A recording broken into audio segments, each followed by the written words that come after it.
The स्वतंत्र के सभी दर्शकों को राम राम नमस्कार। मैं हूं विक्रांत यादव। दिल्ली चुनाव में बमुश्किल 2 हफ्ते बचे हैं। अब तक बीजेपी और कांग्रेस अपना मुख्यमंत्री पद का चेहरा देने में असफल रही हैं। कांग्रेस के संदीप दीक्षित ने तो एक इंटरव्यू में साफ तौर पर कह दिया कि दिल्ली में कांग्रेस के पास ऐसा कोई नेता नहीं है जो 50-60 सीटों पर असर डाल सके, इसीलिए कोई नाम सामने रखना संभव नहीं है। बीजेपी के बड़े नेता सीधे तौर पर कुछ नहीं कह रहे, लेकिन पार्टी अपनी इस कमजोरी को ढकने के लिए एक नैरेटिव सेट करने में लगी है। नैरेटिव जो आजकल के चुनाव का अहम शब्द बन गया है, और ये नैरेटिव सेट करने की जिम्मेदारी दी गई है उन पत्रकारों को जो पैनलिस्ट के तौर पर so called main stream media में बीजेपी के बहस वीरों की भूमिका निभाते हैं। नैरेटिव ये कि मुख्यमंत्री का चेहरा कोई मायने नहीं रखता, क्योंकि अरविंद केजरीवाल भले ही खुद को मुख्यमंत्री के चेहरे के तौर पर पेश करें, लेकिन वो जीत कर भी मुख्यमंत्री नहीं बन सकते। यानी माहौल ये तैयार किया जा रहा है कि कोर्ट ने उनके बेल की जो शर्तें रखी हैं, उनकी वजह से वो मुख्यमंत्री नहीं बन पाएंगे। दूसरा नैरेटिव ये फैलाया जा रहा है कि अगर वो मुख्यमंत्री पद की शपथ भी ले लें तो भी कानूनी अड़चनों की वजह से अपनी जिम्मेदारियों को नहीं निभा पाएंगे। इसीलिए व्यवहारिक तौर पर आम आदमी पार्टी के पास भी मुख्यमंत्री पद का उम्मीदवार नहीं है। अब सवाल ये कि क्या इन दावों में कोई दम है, या चुनाव से ठीक पहले दिल्ली के वोटरों को विशुद्ध रूप से भ्रमित करने की कोशिश की जा रही है। तो द स्वतंत्र पर हमने बीजेपी और उनके इन बहस वीरों के नैरेटिव को कानून की कसौटी पर कसने का फैसला किया। दोस्तों, सच्चाई यह है कि चुनाव जीतने के बाद अरविंद केजरीवाल के सीएम बनने पर किसी भी तरह की कोई बाधा नहीं है। कानूनी रूप से कोई अड़चन है ही नहीं, क्योंकि कानून ये कहता है कि जो व्यक्ति विधानसभा चुनाव लड़ने के लिए अयोग्य नहीं ठहराया गया है, वो व्यक्ति मंत्री या मुख्यमंत्री बनने के लिए भी अयोग्य नहीं हो सकता। आम भाषा में समझाऊं तो जो व्यक्ति चुनाव लड़ सकता है, तो फिर उसके मंत्री और मुख्यमंत्री बनने पर भी कोई रोक नहीं हो सकती। इस मामले में मैंने वरिष्ठ अधिवक्ता के मनन से बात की, उनको सुनिए और समझिए। अगर आम आदमी पार्टी की मेजॉरिटी आती है तो केजरीवाल मुख्यमंत्री बन सकते हैं, चूंकि उन पर किसी प्रकार का इस समय कोई ऐसा संकट नहीं है, ना तो संकट कॉन्स्टिट्यूशनली है जी, और ना ही उन पर कोई प्रोसिक्यूशन या आप कह सकते हैं कन्विक्शन है जी।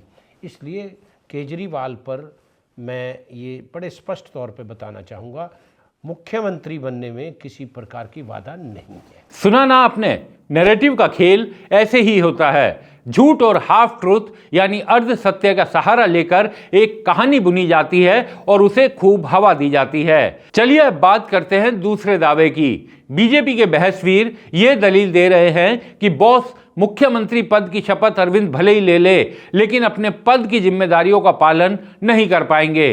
वो इसलिए क्योंकि केजरीवाल को जमानत देते हुए सुप्रीम कोर्ट ने कुछ शर्तें लगाई हैं, जिसमें से 2 शर्त बहुत अहम हैं। पहला, सुप्रीम कोर्ट ने उनके सचिवालय जाने पर रोक लगाई हुई है, और दूसरा, वो केवल उन्हीं फाइलों पर साइन कर सकते हैं जिन पर एलजी के पास भेजने से पहले सीएम के साइन जरूरी हैं। तो भाई, सीएम रहते हुए अगर वो सचिवालय नहीं जा सकते तो इसमें भी कोई कानूनी दिक्कत नहीं आती। देश के लगभग हर सीएम के आवास पर कैंप कार्यालय होता है, तो वहां से वो अपना दफ्तर चला सकते हैं। दूसरा रहा फाइलों पर साइन की बात। प्रक्रिया यह है कि मंत्रिमंडल का गठन होने के बाद संबंधित विभाग के मंत्री अपने विभागों की फाइल साइन करेंगे। अगर आपको याद हो तो अरविंद केजरीवाल वैसे भी अपने पास कोई विभाग नहीं रखते। रही बात बतौर सीएम उन्हें जो फाइल एलजी के पास भेजनी है, उसे साइन करने की छूट तो सुप्रीम कोर्ट ने पहले ही दी हुई है। एक और बात आपको बताता हूं जो बहुत ही महत्वपूर्ण है। अपनी जमानत की शर्तों को हटवाने के लिए भी अरविंद केजरीवाल कभी भी सुप्रीम कोर्ट जा सकते हैं। आपको याद होगा जब मनीष सिसोदिया को अगस्त 2024 में सुप्रीम कोर्ट ने जमानत दी थी तो शर्त लगाई थी कि उन्हें हर हफ्ते 2 दिन ईडी और सीबीआई के दफ्तर में आईओ के सामने पेश होना होगा। दिसंबर 2024 में मनीष सिसोदिया की याचिका पर ही सुप्रीम कोर्ट ने इस शर्त को हटा दिया, यानी अब उन्हें जांच एजेंसी के पास जाने की कोई जरूरत नहीं है। इस मसले पर भी वरिष्ठ अधिवक्ता और कानून के जानकार के मनन साहब को सुन लीजिए।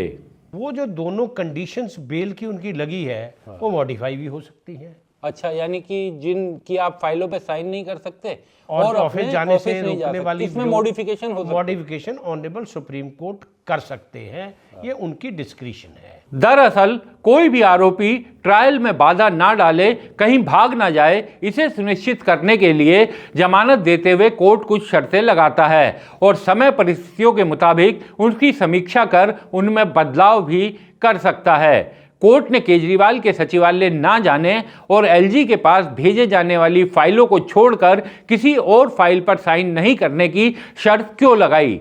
इसलिए कि वो इस केस के सबूत और गवाह को किसी प्रकार से प्रभावित ना कर सकें। अब उस केस के सारे दस्तावेज कोर्ट के पास हैं, गवाह अपने बयान दर्ज करवा रहे हैं, प्रोसिक्यूशन सैंक्शन मिल चुकी है, तो केजरीवाल के लिए इस केस को प्रभावित करना संभव ही नहीं है।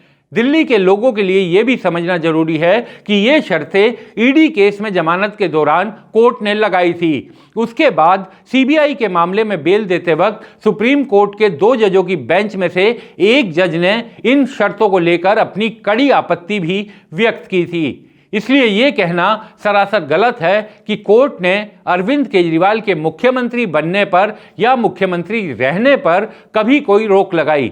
ये फेक न्यूज़ है जिसका इस्तेमाल चुनावी नैरेटिव के तौर पर किया जा रहा है। बीजेपी और कांग्रेस दोनों को पता है कि इन चुनाव में मुख्यमंत्री का चेहरा पेश नहीं कर पाना उनकी दुखती रग है। अब उसका तो कुछ किया नहीं जा सकता, तो कोशिश ये कि आम आदमी पार्टी के एडवांटेज को कैसे कैंसिल किया जाए। इस वीडियो में फिलहाल बस इतना ही, लेकिन इस वक्त दिल्ली में चुनावों का मौसम है और इस मौसम में आपको तमाम चीजें देखने और सुनने को मिलेंगी। कुछ सत्य, उससे ज्यादा अर्ध सत्य और सबसे ज्यादा झूठ। राजनीति है, सब चलता है, लेकिन दाद स्वतंत्र का आपसे वायदा है कि इन चुनाव की हर बारीकियों को इसी तरह आपके सामने लेकर रोज आते रहेंगे। बस लाइक, सब्सक्राइब और फॉलो करके हमारा हौसला बढ़ाते रहिए। विक्रांत यादव की तरफ से राम राम, नमस्कार। हमारे चैनल को कृपया लाइक करें, सब्सक्राइब करें और अपने साथियों से भी जरूर करवाएं। शुक्रिया।